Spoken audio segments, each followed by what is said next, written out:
A few years ago, there was a girl, Lydia, 22 months, adopted by a convert family. And then the judge ordered, because they are converts, they cannot kill the girl. The judge acknowledged that they took care of her in a very great way, and the baby has health problem. Her life can be in danger. Despite all of these hard facts, he ordered the separation of this kid from the parents.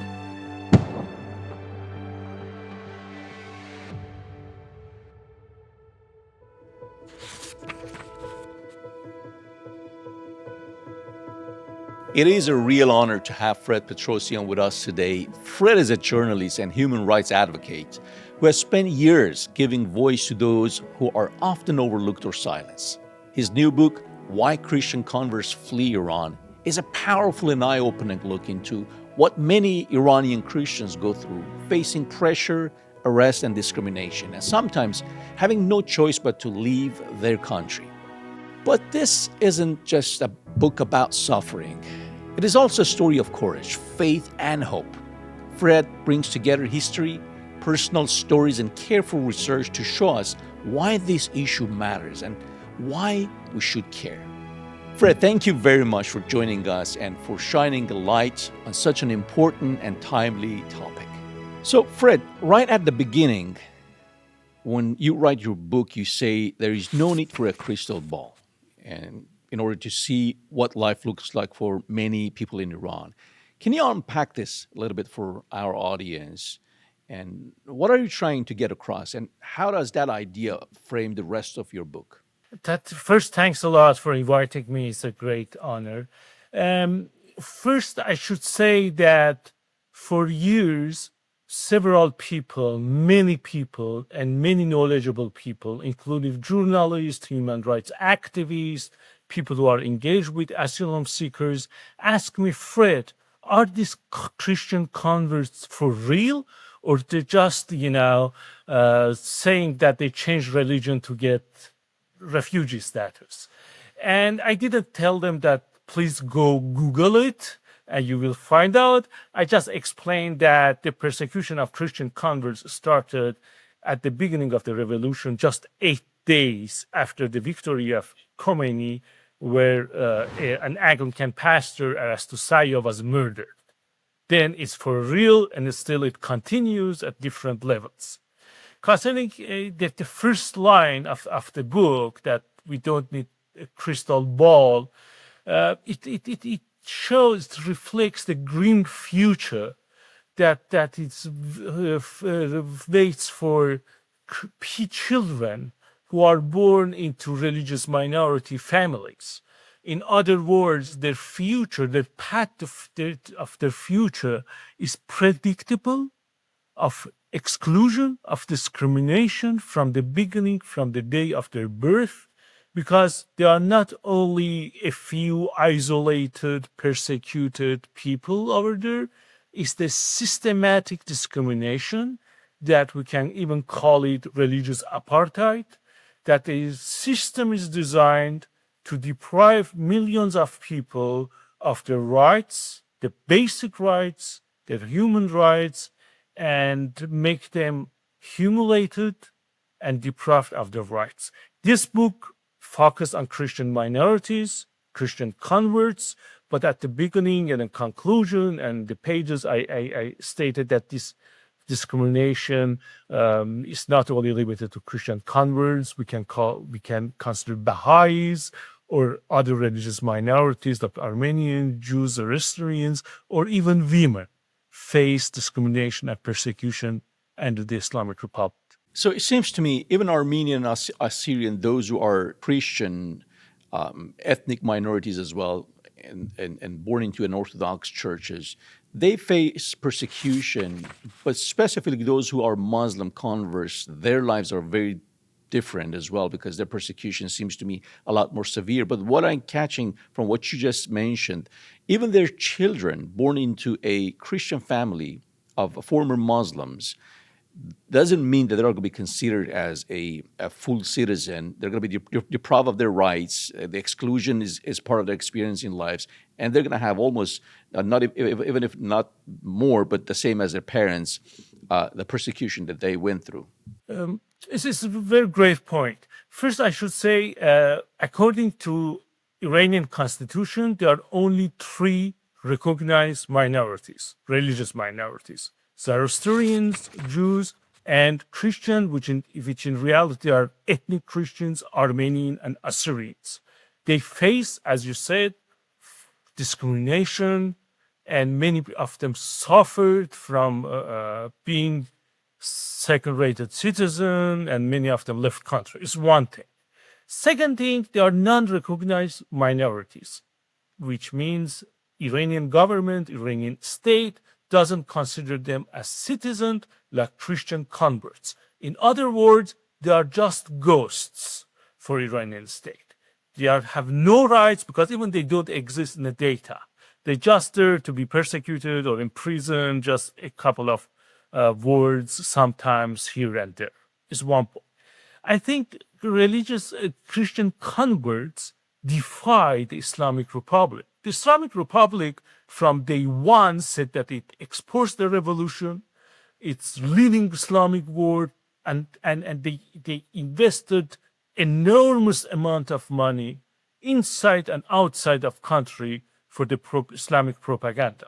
I mean, when we call it Islamic propaganda, I really mean the Islamic version of Iranian state, because even dervishes who are Shiite, they suffer persecution, or Sunnis who are Muslims.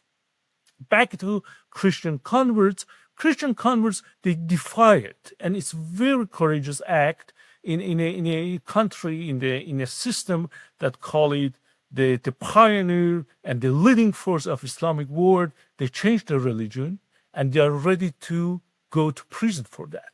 It's something that really defies the Islamic Republic, and it cannot really digest that and repress that. Saying this, I should add Armenians and Assyrians who defied the regime and going beyond the red lines and talk with these people, getting engaged with Muslim background Christians, they suffered the same fate.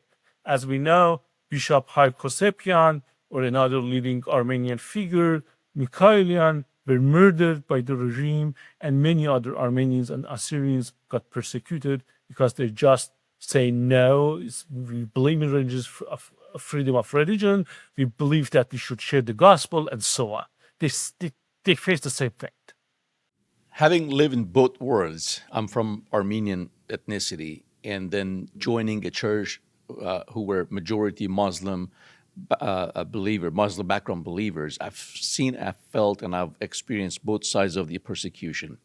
Fred, I remember back in the days, this is when the revolution began, all religious minorities, if they ran a restaurant or a grocery shop, they had to post a sign at the door, at the gate, at the entrance of their shop saying specifically for religious minorities in order to let Muslims know that this may be considered unclean religiously. And then I remember they shut down some of the Armenian schools, and we saw that the government changed the curriculum. We used to study some sort of a Christian religion, or Armenian, alphabet and literatures, history. All that changed, and they introduced some sort of a mild Islamic studies and Arabic into our curriculum. All that it was a systematic approach and limiting Christianity and its footprints and effect and influence on the larger society. And then when I joined, as you mentioned, Haikov Sepiamer was my pastor. He prayed over me when I came to faith. And right at the early journey of my Christian faith, when I was really excited, I found this newfound faith, even though I was coming from a traditional Armenian, nominal Christian family, experienced this beautiful life of Christian faith. But then a couple months after that, he got martyred. And all of a sudden, and then we have Tatois Mikhailian and Mehdi, but it felt like I'm in the Book of Acts, a lot of systematic persecution was affecting the church. Let me ask you, now we're talking about the persecution, In your book, Fred, you break down persecution in three parts. You talk about physical, you talk about structural and cultural. How do these layers work together? And why is it important to look at all three instead of just one? I just want to mention one point because the story that you mentioned about the restaurants of shops of religious minorities that they should put some paper that they belong to them. It's a great point because at the same time there was Iran-Iraq war, and Armenians and Assyrians, like other religious minorities, like other Iranians, sacrificed their lives for the country. At the same time, they imposed them such violent actions and even dehumanized it. But it didn't work out. People didn't react to that, and they didn't boycott restaurant or Armenian and Assyrian restaurant. Even one friend whose family had restaurant, they said they wanted it continues because people came more and more after the government tried to impose this sign to them. Okay, back to your what I use the three layers of violence: physical or direct violence, structural or legal violence, and cultural violence. I use Johan Galtung, Norwegian thinker, and many consider him as founder of peace studies in the world.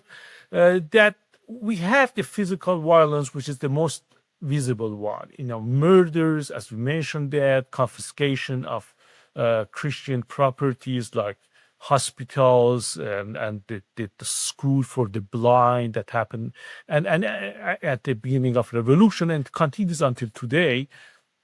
When they arrest people, they seize their properties and so on, is the more visible one.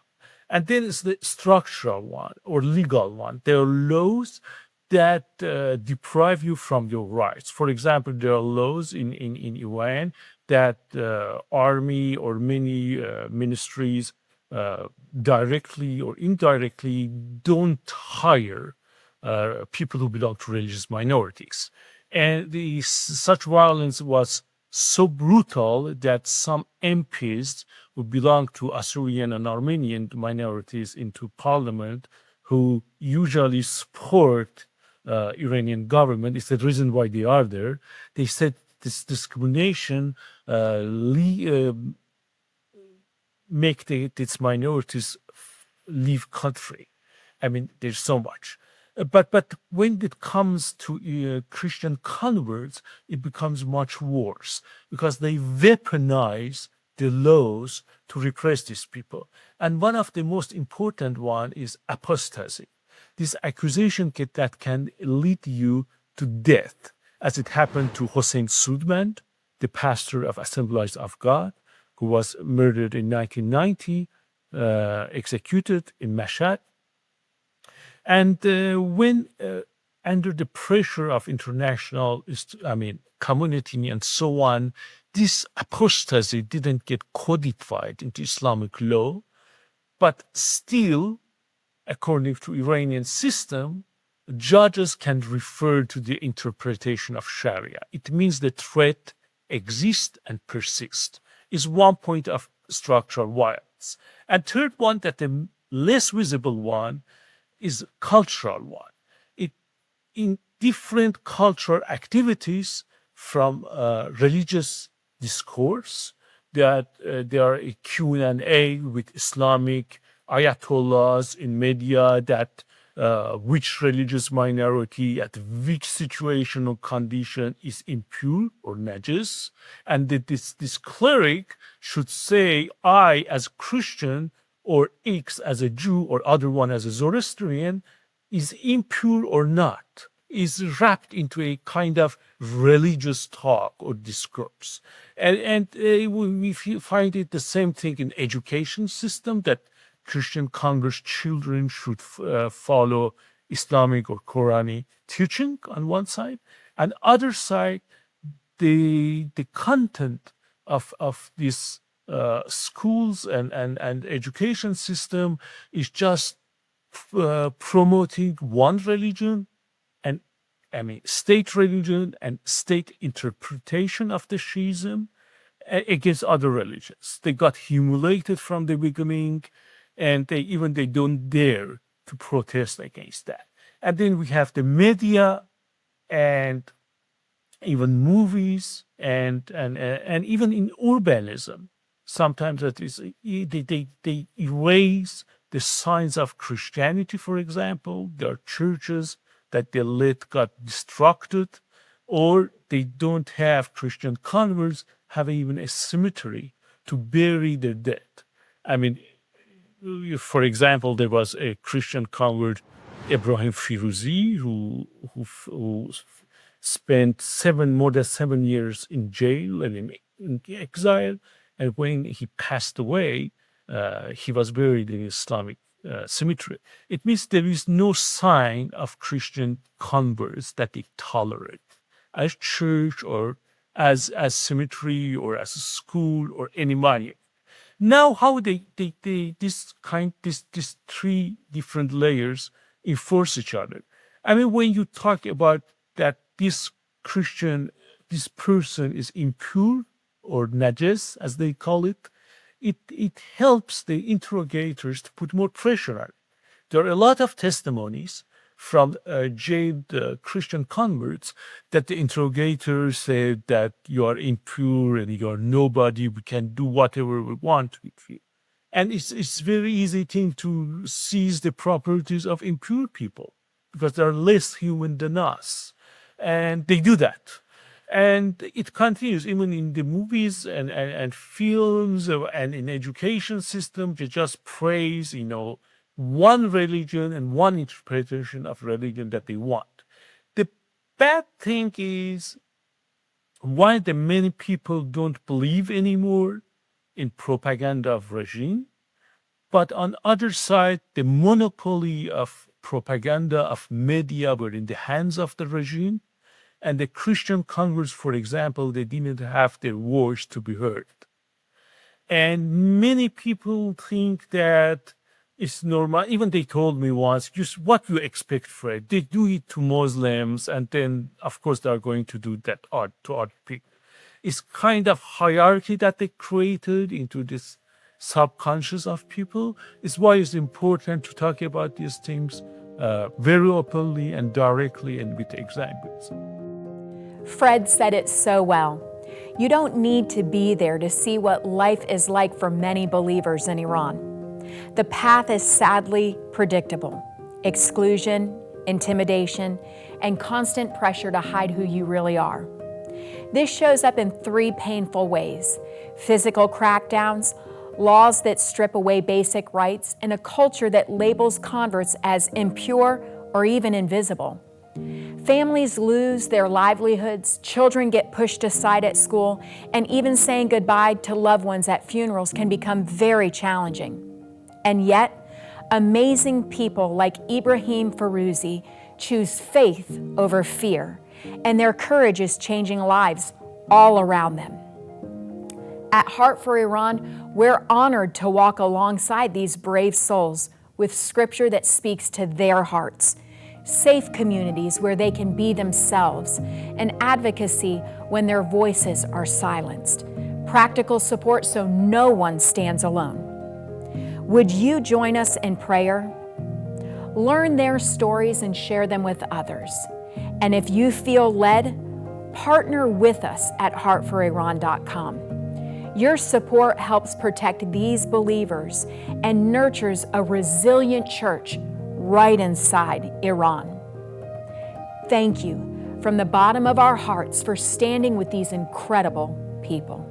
As you just mentioned in your answer, someone who I knew personally, Ebrahim Firoozi, and I think I just want to honor him and talk about him just a minute. I remember Ebrahim from very early years of his faith, back in early 2006, 7 or 8. I don't remember exactly. Christ changed his life dramatically than how his behavior, his attitude towards his mother had changed and became Christ-like.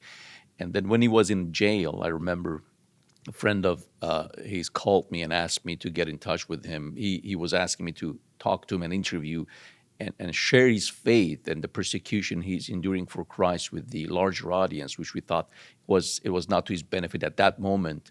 But yes, there are many Iranians, especially Muslim converts, who go through this persecution, and not only they don't doubt their faith and their journey that are going through, but also when they become more persistent and resilient when it comes to their faith. And he's a fantastic. He was no pastor, he was no international figure, but he was one of many, of thousands of Iranian Christian Muslim backgrounds who were committed to follow the path of their Lord, their Savior, and they left such an amazing legacy behind. I want to ask you another question, Fred. And is one thing that stood out was the role of propaganda and digital hate speech that you mentioned. Why is that message so effective? And what kind of impact does it actually have on converts day to day? I think because we live in a digital world, we are all connected to internet and so on. I think when this is in space where we are, and on one side, and other side, Christian converts don't have a physical place, a building church, for example. They don't have that or any kind of association. Even when they come in the houses and homes, they are under attack. It's kind of creating this hate speech. It's the extension of real life. Digital life is an extension of real life. They repress you in physical world, and they continue to do that in digital world. I mean, by hate speech, by fake stories, by call them Zionist or foreign agent or whatever. And they label you, and they repeat it again and again and again and again, just to create in a hateful atmosphere or environment, and try to impose on you. And why is it important to have the digital, Christian digital, of course, or other civil rights movement digital activity? But there is one danger that I see, and it happened. I just quote Pierre Bourdieu, French sociologist, who talk about symbolic violence, that sometimes this dominant group or government or state or class, whatever, they embedded their behavior within whole society. In other words, persecuted minorities can become persecutors by themselves. I mean, persecuted minorities who faced hate speech can use the same language against government, state, or other people, become a mirror of that. It's the danger that is there because it's so present because of the Islamic Republic that people can act upon that automatically.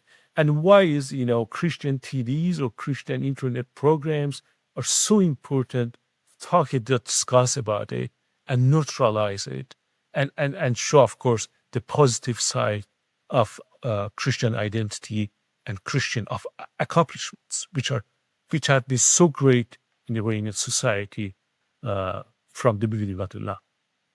You've been mentioning, and we've been talking about persecution, systematic persecution on Christians, and we've witnessed a lot of martyrs, murders. A lot of people lost their lives. A lot of them, hundreds of people, have been jailed and imprisoned. And we all know people personally that have gone through these terrible, terrible times. But why is it, even though government is so persistent in persecuting Christians, especially newcomers, they still turn to Christian faith? It's a very great point. I mean, a couple of years ago, there were two human rights activists, very knowledgeable and very lovely people. They asked me a very innocent question, because we know each other. They say, Fred, why these Christian converts don't deny their faith and they prefer to go to jail rather than, break free, go free and without any problem? I explained to them, first it's a question of identity they are ready to pay the cost for their belief and to show others that there's a cost to pay, and they're ready to do that. And it's a lesson for all of us as an Iranian society. It's one point. Second point, it's true that there is no church in Iran, I mean physical church, but I think Christian TVs, like Muhabbat TV or like Sat7 or internet sites, created dynamic bridge between Iranian people and, Christian news, Christian talks, Christian programs. And it happened, and it can bring people on. But I think the most important thing, in my opinion, that have impact on people, they are Christian converts who are there, who share the gospel, who say, yes, I am Christian, I'm ready to go to church, to jail for my faith. And even they were, former prisoners who launched a campaign, a place to worship, or in Farsi, we say that every Christian has a right to have church, and they ask government a simple question where we should pray not to go to jail. And it shows that they challenge the system and they in a positive way, and they preserve their identity and their faith. And I think it's one of the main reasons, besides of Christian TVs and internet and so on, that created such dynamics. You talk about how Iran's law treat recognized religious minorities differently from unrecognized ones. Why does that make life especially difficult for Christian converts? I think when you don't get recognized, you, as I said before, you are not even a citizen. You are a ghost for government, and you are not even in data when they say how many of you. And you can be fired from your job. That happen a lot. There are a lot of testimonies. You can be fired from university easily, and they can impose a lot of other restrictions on you. Like when people were in jail, they told them that we can cancel your marriage because you were a Muslim, you became a Christian, or they put pressure on children. We can they can do anything, and we have a lot of testimonies for that. I just give you one that really had a very impact on me, and it was covered by even international media. A few years ago, there was a girl, Lydia, 22 months, adopted by convert family, Sam Khosravi and Maya Fallahi. And then the judge ordered, because they are converts, they cannot kill the girl. And they suppose that the girl is coming from a Muslim family. Just that. And the judge acknowledged that they took care of her in a very great way, and the baby has health problem, and if they send her back to the welfare center, or I don't know how we call it, and she can her life can be endangered. Despite all of these hard facts, he ordered the separation of this kid from the parents, and they were forced to the country, of course. But it shows that the restriction and discrimination and persecution can go beyond our imagination, and you can face it in your daily life. Even when you come out of prison, it continues. There are surveillance, there are mental pressure, there are phone calls, you cannot be hired, and the persecution continues and become a daily burden on you. You spend a lot of time documenting these persecutions. If you could speak directly to global church or to Western policymakers, what would you ask them to change or pay attention more to? I think first, Iranian Christian converts are not there for charity. They are for their dignity and their human rights within their own country as citizens. And on the other side, I should say they can teach a lot, not only to Iranian society about how people can preserve their identity, and to the global church. And for many countries, they are so comfortable. There is no problem with freedom of religion or churches. They forgot what happened centuries ago, and they don't remember their brothers and sisters in persecuted countries like Iran. Is one point. I mean, one other thing that many of these Christians are outside Iran are asylum seekers. They should back them because they have a lot of material, spiritual needs. I think global church can much, in my opinion, can much do a lot. But first thing is the awareness. Many of them that don't know about it. I tell you, last year I was in Strasbourg, France, and there was a lovely Methodist church presenting Bible in different languages with fantastic. I went there. There was a lady who started to talk with me. I said, I'm from Iran. And she knew about I don't really remember which ones, about a couple of minorities in Iran. And they asked me, are there Christians in Iran? It's the problem of awareness that is on the side of Iranian Christians should do that. And they asked them to help these asylum seekers, to ask their own governments to put pressure on the Islamic Republic during negotiations and so on, because sometimes it works, international pressure. For example, several of people were accused of apostasy, but under international pressure, they got released.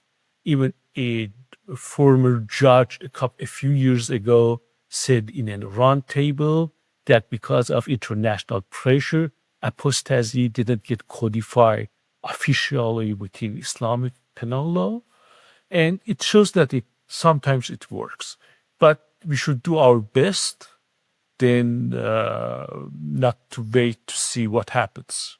Fred, I want to thank you very much for setting aside a time and sit with me and an audience of Heart for Iran to share your research and your heart, actually, and standing with the Iranian Christians who are suffering for their faith. And it's important for all of us to know and be informed about this. And if, as you said, if the awareness is not there, we cannot know what to do, how to act.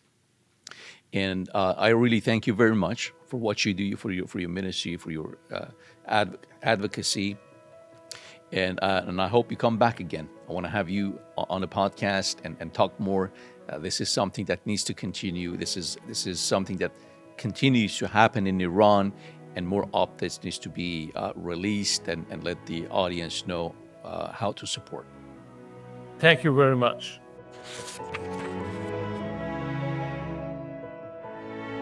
Fred, thank you so much for being with us today and for your courage in writing this important book.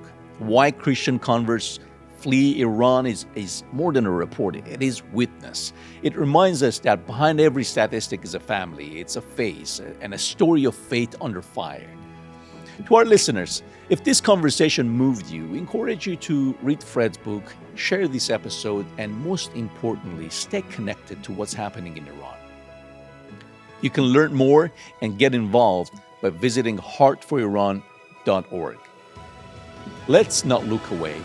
Let's stand with those who are risking everything for their faith.